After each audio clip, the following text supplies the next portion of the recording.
Okay, so this topic is going to be looking at types of assessment. And originally in your module guide or your course outline, I said we'll be focusing on learning, assessment for learning and assessment of learning, but I've also added assessment as learning. So we'll go through that a little bit within this slideshow. But firstly, I'm going to go through a little bit of a recap on assessment. And so we can look at what exactly we learned about assessment thus far and also add to the learning as well. So as we know, assessment has multiple purposes, and what we do is we collect student work to look at how far they are on the learning journey, what they have learned, what they still need to learn, if there are any misconceptions, and so on and so forth. Okay, so the assessment really looks at how we understand our students' learning, how deep has their learning been. It's able to show us what our students know and what they don't know. It also helps us set the foundation for further learning. So for example, you need to learn 1 + 1 before you can go on and do the rest of math. So it's a very basic example. So assessing whether the child knows how to do 1 + 1 and understands the concept of addition will allow us to go further into the math journey. Okay, so that's really how we set the foundation for further learning.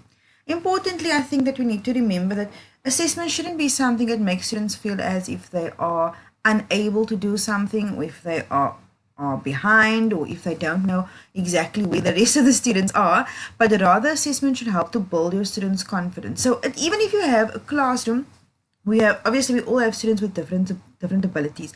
To differentiate your assessment would mean that some students that have are a little bit behind in terms of the curriculum or in terms of the rest of the class, you could give them one assessment and the rest of the class a different assessment, or you could give one assessment page and have a few bonus questions as well, which would then allow your students to work a little bit faster to get those bonus questions as well. But be careful to, when you differentiate, to be fair to all students depending on where they are. Remember, testing every child the same is a bit unfair because they can't all learn the same, or they don't all learn the same. So just remember that, and remember to keep your learners involved in their own learning as well. That's very important. And so what should assessment tasks include?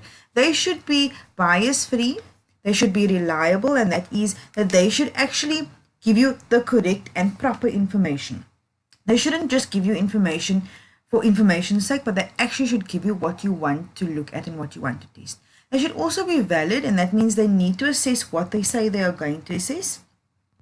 And also include the criteria to clarify for students what aspects of learning they're being assessed on. So they know exactly, this rubric is testing me in terms of my addition, my multiplication, or in terms of my comprehension skills. So they understand what exactly they're being tested on. Okay, they should also be based on the curriculum outcomes. They shouldn't just be something that you've kind of created, but they need to have a purpose and a goal, and you must be working towards something. It also needs to be inclusive and accessible to all learners, and that's like I spoke about a little bit earlier in terms of allowing students to be assessed and to be taught at the level where they are at and not where you're pushing them to be. Okay, our curriculum is a bit flexible in that regard, but of course a lot more work can be done in terms of inclusive education and inclusive assessment practices. So have your student be part of this ongoing process, not just doing these assessments for marks, but also just to look at the assessments when you get them back and make notes on students.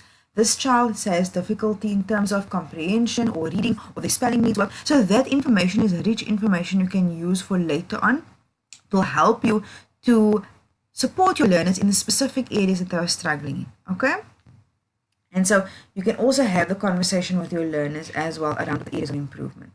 So we will be focusing on assessment as an assessment for learning. Okay, so these approaches will help teachers to gather evidence and make judgments about student achievement, where they are in terms of their progress, and they're not necessarily separate approaches. You can use them together, you can use them individually, you can use them formally, informally. It just depends on where you are as a teacher and what exactly you're trying to focus on. So here's just a brief explanation of the differences between the types of assessment, so the for learning, the of learning, and the as learning. So please go through this for yourself, because it will help you to differentiate between them and understand why they're used and when they're used. Because I included this pictorial, a picture representation of the three, because I think it breaks it down quite nicely, so you understand the differences between them. So assessment for learning, we're going to look at the various aspects within assessment for learning, but specifically assessment for learning involves teachers using evidence about the student's knowledge, understanding, and skills, and this is going to inform your teaching. So how you're going to go forward and how you're going to plan your lessons. You're going to be using assessment for learning. What do my students need to learn? So sometimes you can refer to this as formative assessment. but it can occur throughout your teaching and learning process. It also helps to clarify the learning and the understanding for your students, right? So this is important for when you are lesson planning, when you're thinking what your learners are learning, thinking about the process of your students learning, okay? And then assessment as learning, I'm going to explain this a little bit more as we go on, but I'm just giving you a brief outline. So this is usually when the students are kind of their own assessors, they're assessing themselves. This is assessment as learning, right? So students will monitor their own learning, they're going to ask questions, and they're going to use different strategies to decide what they know and what they can do and what they still need to learn, and you know, the kind of areas that they still need to focus on. That's assessment as learning. And then assessment of learning, which I think is a little bit self-explanatory, but it is something that you need to grasp in terms of the actual definition. So assessment of learning, it looks at what's going to help you as a teacher use evidence of the learning to assess how they've achieved against the outcomes and against the standards. So your objectives maybe in your goals and your objectives for that module, or in your curriculum or your CAPS document, right? So sometimes people talk about summative assessments, which is at the end, right? Summative is about being at the end, and it usually looks at different specific key points during the teaching and the working and obviously the learning process. And so this is really the end process. How much has my learner learned? How much have they grasped from the content that has been presented in the classroom space? So that is assessment of learning. So this is how you differentiate between the three. It doesn't necessarily, as I said earlier, have to work separately. They can happen concurrently as well. Okay, so just a little bit a graphic representation of assessment for learning. As I said earlier, it is something that you usually looked at as formative assessment, so the before process, if I can call it that, right?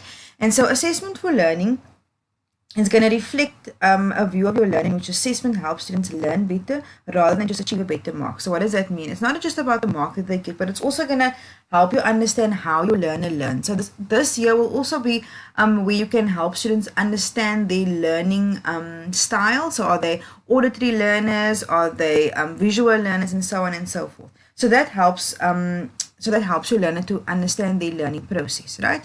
And it, like I said, it focuses on how learners learn. And it also helps students to feel motivated because it's specifically attuned to what they need to learn.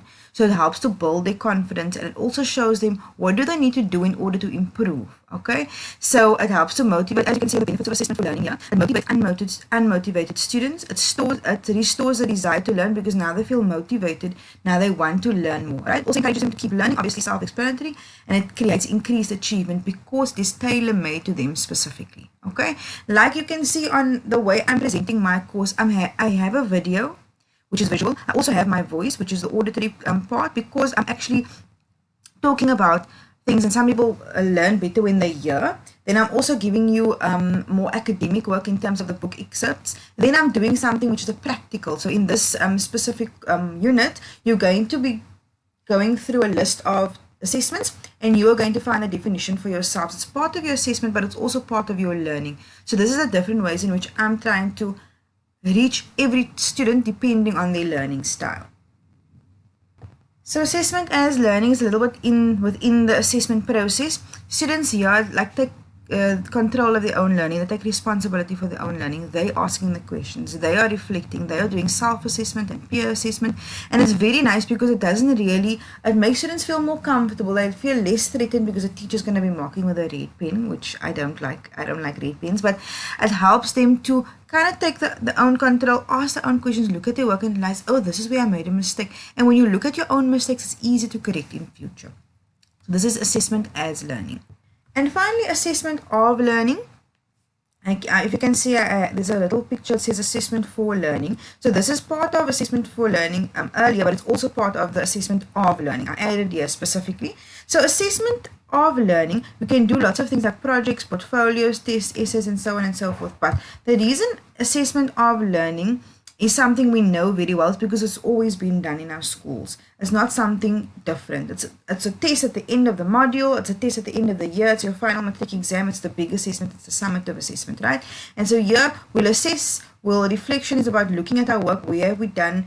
Where have we made mistakes? So we're analyzing it, you're reflecting, and then targeted instruction can take place. So when you're marking your students' work, you can say, here are the misconceptions, and this is the work. Targeted instruction means I need to teach my lesson in this specific way because learners are not finding this part especially easy. So for example, my targeted instruction will be the contact session 2, because it's going to, and for long distance students, the one-on-one on a referencing, because during my marking, I realized that the referencing is a problem. So I've given you assessment, and then in my assessment, I reflected and analyzed, and I found out that referencing was a problem, as well as reflections. You also need to learn how to reflect in a written form.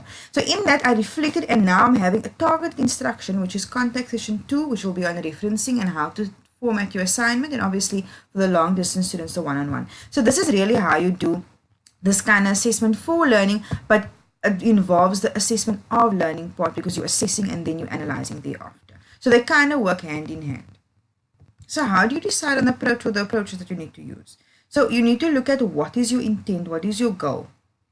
You need to have the evidence of student learning, because obviously that is part of the process. You need to find out the processes of gathering the evidence. So that is your approach. It's gathering the evidence. How will you be assessing your learner? And obviously the feedback you need to provide. So that's how you decide on the approach. What exactly am I trying to do? Am I trying to find out how I need to teach, what I need to, what the student has learned, or how they can learn better? So that's how you decide on your approach. So for example, like formal assessments provides an opportunity to collect evidence of student learning, and maybe use for, like, for marking and grading purposes, or whatever the case is, as well. And so that's assessment of learning, right? And as also informing feedback for students to improve their learning would be the assessment for learning. So it can be, as you can hear, it can be done together at the same time concurrently, or obviously you can do them separately as well. So I thought I'll add this little diagram. It doesn't give you the full picture, but it just gives an example, or just gives you the basic outline. So your diagnostic assessment is your before learning, your formative assessment is your during process, and your summative assessment is your after learning. So it doesn't necessarily give you, like I say, the complete picture, but it does give you an idea. So I added assessment for students with special needs, because I feel it's really important that it's something we take into account. Remember, all our students are different and they have different needs. And you need to tailor make your assessments in such a way that every child feels included, every child feels seen, every child feels as if you took them into account when you were planning your assessment. So like I say, the different needs, students' different needs means that you need to look at every child, consider your assessment, and consider how it would work best for them. So, for example, some students might have eye problems, so you have to find different ways of presenting the work, like using a bigger font.